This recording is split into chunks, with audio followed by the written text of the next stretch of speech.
آخر میں اس سوال کے جواب میں میٹھے میٹھے مسلمان بھائیوں سے بھی ریکویسٹ کروں گا کہ قرآن کو جب آگ لگائی گئی تو آپ کو تو بڑا اشتعال آیا ہے، لیکن جو کچھ آپ قرآن کے ساتھ کر رہے ہیں،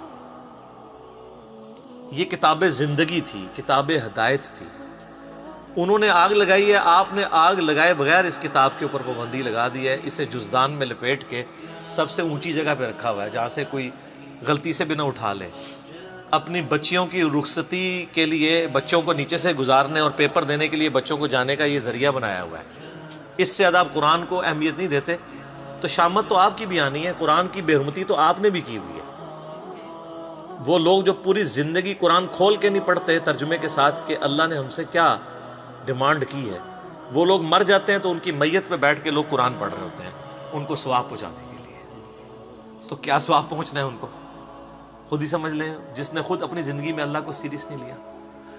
سورۃ الفرقان کی آیت نمبر 30 ہے، 30 قرآن حکیم میں سخت ترین آیات میں سے ہے، پارہ نمبر 19 کے پہلے پیج پہ، وقال الرسول یا رب ان قوم اتخذوا هذا القرآن مہجورا۔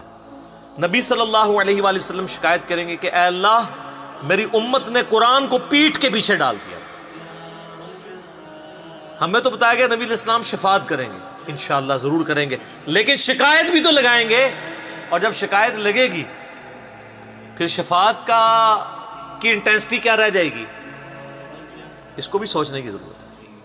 نبی علیہ السلام پوری زندگی قرآن قرآن قرآن قرآن۔ سورہ ال عمران کی آیت نمبر 103 ہے، وَاعْتَصِمُوا بِحَبْلِ اللَّهِ جَمِيعًا وَلَا تَفَرَّقُوا۔ اللہ کی رسی یعنی قرآن، وہ غدیر خم کی حدیث ہے صحیح مسلم میں، انٹرنیشنل نمبر کے مطابق 6225 سے 6228 تک، اللہ کی رسی اس کتاب کو کہا گیا، مضبوطی سے پکڑ لو اور فرقہ واریت میں مت پڑھو۔ مطلب یہ ہے کہ بائنڈنگ فورس امت کے لیے فرقہ واریت سے نجات کے لیے قرآن ہے، تبھی کہا گیا نا کہ اللہ کی رسی کو پکڑو، بائنڈنگ فورس ہوگی تو پھر آپ علیحدہ نہیں ہوں گے نا۔ اور اس کو وائس ورثہ بھی کر لے کہ جو اللہ کی کتاب کو چھوڑے گا وہ لازمی فرقہ واریت میں پڑ جائے گا، اینڈ وائس ورثہ۔ فرقہ واریت کو ختم کرنے کے لیے کتاب اللہ کو پکڑنا ہے، اور اگر چھوڑیں گے تو فرقہ واریت آٹومیٹکلی ہوگی۔ اسی طریقے سے صحیح مسلم میں 2005 نمبر حدیث ہے، اللہ کے محبوب صلی اللہ علیہ وآلہ وسلم جب بھی کوئی تقریر کوئی خطبہ دیتے، چاہے جمعے کا ہوتا عیدین کا ہوتا، آپ علیہ السلام ہر خطبے کا آغاز اس سے کرتے حمد و صلات کے بعد، فَإِنَّ خَيْرَ الْحَدِيثِ كِتَابُ اللَّهِ، آگاہ ہو جاؤ کہ بہترین کلام، بے شک سب سے بہترین کلام اللہ کی کتاب ہے، وَخَيْرُ الْهَدِي هَدِيُّ مُحَمَّدٍ صلی اللہ علیہ وسلم، اور ہدایت یافتہ راستہ محمد صلی اللہ علیہ وآلہ وسلم کا ہے، وَشَرَّ الْأُمُورِ مُحْدَثَاتُهَا، اور بدترین کام وہ ہیں جو دین میں خود سے داخل کر دیے جائیں، وَكُلَّ مُحْدَثَةٍ بِدْعَةٍ، اور تمام نئے کام بدعتیں ہیں، وَكُلَّ بِدْعَةٍ ضَلَالَةٍ، اور تمام بدعتیں گمراہیاں ہیں، وَكُلَّ ضَلَالَةٍ فِي النَّارِ، اور تمام گمراہیاں دوزخ میں لے جانے والی ہیں۔ یہ صحیح مسلم میں بھی، سنن نسائی میں بھی، ابو داؤد ترمذی ابن ماجہ میں بھی سکیٹرڈ فارم میں یہ سارے خطبے موجود ہیں۔ تو نبی علیہ السلام پوری زندگی جس کتاب کو ایمفسائز کرتے رہے، اس کتاب کو آگ لگانے پر کافر پر تو غصہ ہے، جو آپ نے انٹلیکچوئل آگ اس کتاب کو لگا رکھی ہے، فزیکل آگ نہیں لگائی گئی، لیکن اینڈ ریزلٹ یہ ہے کہ انہوں نے بھی کتاب اللہ کی توہین کی، آپ نے توہین اس حوالے سے کر دی کہ قرآن کے اوپر عمل ہی نہیں کیا، قرآن کو جزدان میں لپیٹ کے رکھ دیا، اس کا ترجمہ ہی نہیں پڑھا۔ اور یار کوئی گورا بھی آپ کو خط لکھے نا تو آپ 4 دوستوں کے پاس جائیں گے اس کا ترجمہ کروانے کے لیے، اور جو اللہ نے آپ کی کتاب زندگی آپ کی طرف بھیجی، آپ کے پاس یہ ٹائم بھی نہیں کہ اس کے ترجمے ہوئے میں، اگر آپ بریلوی ہیں حمزہ بریلوی صاحب کا ترجمہ پڑھ لیں، اگر دیوبندی ہیں اشرف علی تھانوی صاحب کا پڑھ لیں، اگر اہل حدیث ہیں تو جونا گڑھی صاحب کا پڑھ لیں، اگر آپ اہل تشیع ہیں تو سید فرمان علی شاہ صاحب کا پڑھ لیں، اگر آپ بالکل سادہ مسلمان ہیں، کسی کا نہیں پڑھنا چاہتے، نیوٹرل بندوں کا، تو آپ مولانا مودودی کا پڑھ لیں، اور اسی طریقے سے فتح محمد جلندری کا پڑھ لیں، وہ پڑھو صحیح، روند نہ مارو۔ تو قرآن کو انہوں نے آگ لگائی بھی ہے، اور آپ نے آگ لگائے بغیر قرآن بین کیا ہوا ہے، اور اس سے بڑھ کر یہ کہ انڈیا پاکستان بنگلہ دیش کا مولوی کہتا ہے قرآن ڈائریکٹ نہ پڑھنا گمراہ ہو جاؤ گے۔ یہ جو یہودی نما مولوی آپ کے ممبر پہ چڑھا ہوا ہے، اگر آپ کو کوئی یہودی عیسائی آ کے کہ قرآن نہیں ڈائریکٹ پڑھنا آپ گمراہ ہو جاؤ گے، آپ کہیں گے اللہ کا دشمن ہے، اور اگر مولوی کہتا ہے تو آپ کہتے ہیں سبحان اللہ، بالکل صحیح کہہ رہے ہیں مفتی صاحب۔ تو اس کی پھکی میرے پاس ہے، ان سے کیا ہم ڈائریکٹ قرآن پڑھتے بھی نہیں ہیں, ہم تو احمد بریلوی صاحب سے پڑھ رہے ہیں کیونکہ ترجمہ انہوں نے کیا ہوا ہے. آپ بتائیں آپ کو قرآن زیادہ آتا ہے یا احمد بریلوی صاحب کو؟ تو کون سا بریلویوں کا مفتی ہے جو کہے گا مجھے زیادہ آتا ہے؟ تو ان کو تو انہوں نے اردو میں کیا, اور اردو میری مدر ٹنگ ہے. جس طرح صحابہ کرام کی مدر ٹنگ تھی عربی, ان کو کسی سے ترجمہ نہیں کرانا پڑتا تھا. زیادہ تر صحابہ بالکل امی تھے, ان پڑھ تھے, لیکن ان کی زبان تھی, ان کو سمجھ آتی تھی. اب اردو تو ہماری اپنی زبان ہے نا, اردو سیکھنے کے لیے تو ہمیں کسی مولوی کے پاس جانے کی ضرورت نہیں ہے. اور اگر مولوی کے پاس جانا ہے تو سب سے بڑے مولوی نے ترجمہ کر دیا ہے, احمد بریلوی صاحب نے. جو بندی سے پوچھیں کہ آپ کو زیادہ علم ہے یا اشرف تھانوی صاحب کو, کہا تھانوی صاحب کو. تو ہم کہیں ہم تو ان سے پڑھتے ہیں, انہی کا ترجمہ ہے. اور یہ ترجمے انہوں نے کیا قرآن بیچنے کے لیے اور پیسے کمانے کے لیے لکھے تھے یا عوام الناس کی بھلائی کے لیے؟ بھلائی کے لیے. تو سر اس بھلائی سے ہمیں نفع بھی نہیں آپ اٹھانے دیتے. کہتے ہیں علماء سے دور کرتے ہیں. اور سر ہم کہتے ہیں علماء سے جڑیں, ہم ہی تو جوڑ رہے ہیں, دور نہیں کر رہے. ہاں جو سو کالڈ مولوی بنے ہوئے ہیں جو قرآن سے دور کرنا چاہتے ہیں, ہم کہتے ہیں ان سے بچیں, نقالوں سے ہوشیار رہیں. آج گورے کو قرآن کا ترجمہ انگریزی میں پڑھ کے ہدایت مل رہی ہے. 2007 میں کلنٹن پاکستان آئے, 2 دفعہ پریزیڈنٹ رہے ہیں امریکہ کے. میں نے خود جیو کے اوپر ان کی یہ ویڈیو دیکھی ہوئی ہے, یوٹیوب پہ بھی آپ کو امید ہے مل جائے گی. اسلام از دا فاسٹسٹ گروئنگ ریلیجن ان امریکہ. کیوں؟ وہاں کس حافظہ اللہ, کس رحمہ اللہ, کس آیات اللہ, کس دامت برکاتم عالیہ, کس مدہ ذلہ کی دعوت پہنچی ہوئی ہے. قرآن کا ترجمہ جب 2001 میں ٹوئنس ٹاور کے اٹیک کے بعد اسلام کو ملائن کیا گیا, لوگوں نے اسلام کو اسٹڈی کرنا شروع کیا, اسلام کی طرف مائل ہو گئے. اور بخاری مسلم میں حدیث ہے, نبی صلی اللہ علیہ وآلہ وسلم نے فرمایا اللہ تعالیٰ نے ہر نبی کو کوئی نہ کوئی معجزہ دیا تھا, اور مجھے اللہ نے وحی کا معجزہ دیا ہے. نبیوں پر ایمان لانے والے لوگوں کی تعداد ڈیپینڈ کرتی تھی اس نبی کو دیے گئے معجزے پر. مجھے اللہ نے وحی کا معجزہ دیا ہے, میں اللہ سے امید کرتا ہوں سب سے زیادہ متبعین قیامت والے دن جنت میں جانے والے میرے ہوں گے, کیونکہ میرا معجزہ سب سے بڑا ہے. اور بخاری مسلم میں حدیث ہے, آپ علیہ السلام فرمایا جنتیوں کا نصف امت محمدیہ سے صلی اللہ علیہ وسلم. جامعہ ترمذی اور سنن ابن ماجہ میں حدیث ہے, نبی صلی اللہ علیہ وآلہ وسلم نے فرمایا جنتیوں کی 120 میں سے 80 صفحے میری امت سے ہیں, قرآن کی وجہ سے. یہ معجزہ.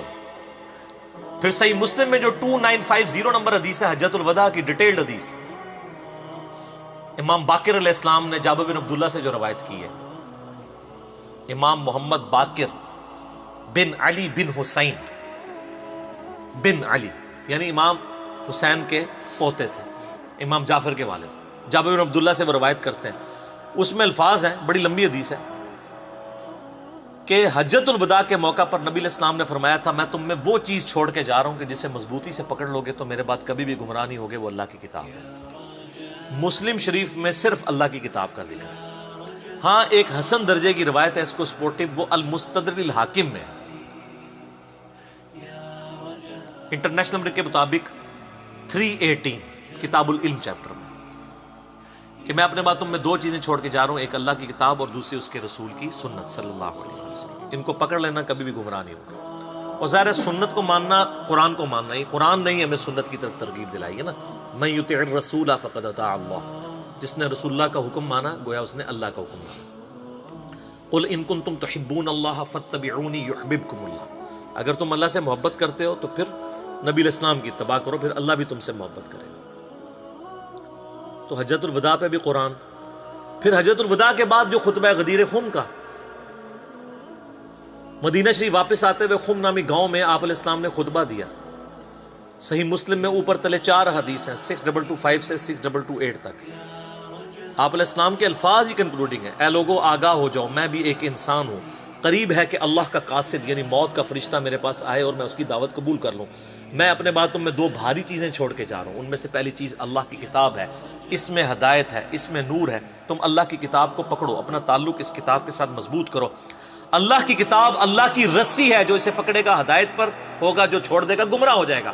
اور زید بن ارقم کہتے ہیں پھر نبی علیہ السلام ہمیں ترغیب دلاتے رہے, اللہ کی کتاب, اللہ کی کتاب, اللہ کی کتاب, لیکن امت نے چھوڑ دی کتاب. اور پھر فرمایا دوسری بھاری چیز میرے اہل بیت ہے, میں اپنے اہل بیت کے معاملے میں تمہیں اللہ کا خوف دلاتا ہوں. 3 دفعہ یہ بات ریپیٹ کیا.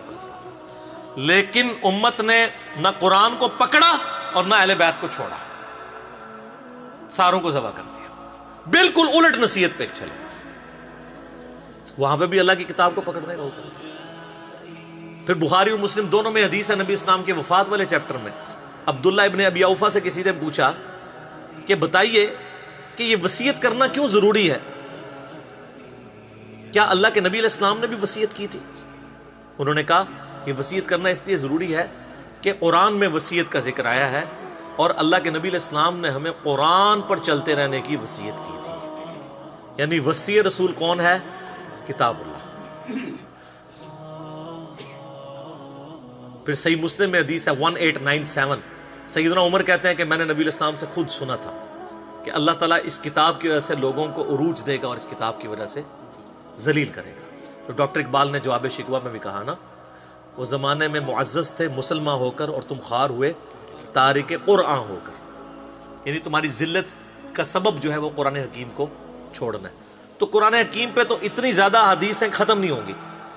صحیح مسلم میں 534 نمبر حدیث ہے، القرآن حجت لک او علیک، قرآن قیامت والے دن یا تو تیرے حق میں دلیل بنے گا یا تیرے خلاف دلیل بنے گا۔ استغفر اللہ۔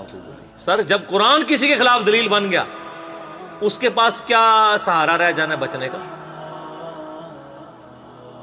بخاری اور مسلم میں حدیث ہے نا، حدیث شفاعت ڈیٹیلڈ، اس میں یہ بھی الفاظ ہیں، نبی علیہ السلام فرمایا جب میں آخری دفعہ دوزخ کی طرف جاؤں گا نا تو مجھے بتایا جائے گا کہ اب دوزخ میں صرف آپ کے وہ امتی رہ گئے جنہیں قرآن نے جنت میں جانے سے روک لیا اور وہ کبھی بھی جنت میں نہیں جائیں گے۔ کون؟ انہ من یشرک باللہ فقد حرم اللہ علیہ الجنہ ومأواہ النار وما للظالمین من انصار۔ مشرک کو قرآن روک لے گا۔ ان اللہ لا یغفر ان یشرک بہ ویغفر ما دون ذلک لمن یشاء، بے شک اللہ شرک کو تو معاف نہیں کرے گا، اس کے علاوہ جتنے گناہ ہیں جس کے لیے چاہے گا معاف کر دے گا، وہ بھی اوپن لائسنس۔ حتیٰ کہ بخاری و مسلم دونوں میں حدیث ہے، نبی علیہ السلام نے فرمایا اللہ تعالیٰ نے ہر نبی کو کوئی نہ کوئی دعا دی تھی جو اس نے دنیا میں ہی مانگ لی۔ حضرت نوح علیہ السلام نے مانگ کے اپنی قوم کے خلاف عذاب مانگ لیا۔ میں نے اپنی دعا اپنی امت کے لیے سنبھال کر رکھی ہے، میری دعا سے میرے ہر امتی کو نفع پہنچے گا سوائے اس شخص کے جس نے دنیا میں اللہ کے ساتھ کسی قسم کا شرک کیا۔ شرک is the most sensitive issue in the sight of Allah. البتہ دنیا میں توبہ کر لی پھر آخرت میں معافی ہے، بلکہ سورہ الفرقان کی آیت نمبر 70 ہے کہ جو دنیا میں شرک سے بھی توبہ کر لے گا ہم اس کے گناہوں کو بھی نیکیوں سے بدل دیں گے، لیکن دنیا میں، آخرت میں معافی ہے۔ تو قرآن یا تمہارے حق میں حجت ہے یا تمہارے خلاف۔ صحیح مسلم 534 انٹرنیشنل نمبرنگ کے مطابق۔ تو اب آپ کو وہ آیت سمجھ آئے گی جو میں نے ان احادیث سے پہلے بیان کی، وقال الرسول یا رب ان قوم اتخذوا هذا القرآن مہجورا۔ رسول اللہ شکایت کریں گے صلی اللہ علیہ وآلہ وسلم کہ اے اللہ میری قوم نے قرآن کو پیٹھ کے پیچھے ڈال دیا، والعیاذ باللہ تعالی۔ تو اس موقع پہ میں یہ ناروے والے واقعے کے بعد میں یہ کہتا ہوں کہ آپ لوگوں نے جو گمراہی کی آگ میں جھونکا ہوا ہے نا یہاں پہ امت کو قرآن سے دور کر کے، تو کام آپ بھی وہی کر رہے ہیں۔ انہوں نے فزیکل آگ لگائی ہوئی ہے، آپ نے انٹلیکچوئل آگ لگائی ہوئی ہے۔ اینڈ رزلٹ یہ ہے کہ اس آگ سے قرآن تو ختم نہیں ہوگا، لیکن جو آگ آپ نے یہاں قرآن سے دور کر کے لوگوں کو لگائی ہے، آپ کروڑوں لوگوں کو دوزخ کی آگ میں جھونکنے جا رہے ہیں، والعیاذ باللہ تعالی۔ اللہم اجرنا من النار، اللہم اجرنا من النار، اللہم اجرنا من النار، آمین ثم آمین۔